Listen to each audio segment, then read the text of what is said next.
تلفظ پڑھیں گے، ایس کے 3 تلفظ ہوتے ہیں، یعنی کہ ایس 3 طرح سے ادا کیا جاتا ہے۔ پہلا رول ہے لفظ کے آخر میں B E, G, double G, G E, I E, O E, double E یا وائی، ان میں سے کوئی ایک ہو اور پھر اس کے بعد ایس ہو تو اس کی آواز زے نکلتی ہے، یعنی کہ وہ اسے ہم زے سے پروننس کریں گے، یعنی اس کا تلفظ زے ہوگا، جیسے tubes, rags, edges, days, toys. اس کا دوسرا رول دیکھیں، کسی لفظ کے آخر میں G H T, T E, K E, P ای، پی، ایف ہو اور اس کے بعد ایس لگا ہو تو اس کی آواز سین ہوتی ہے، یعنی کہ ایف، پی ای، P E, K E, T E, G H T,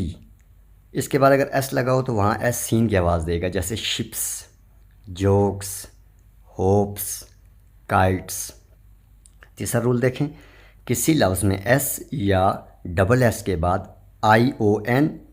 یا آئی اے ہو تو وہاں پہ جو ایس ہوگا وہ شین کی آواز دے گا، جیسے ایشیا، ملیشیا، ٹینشن۔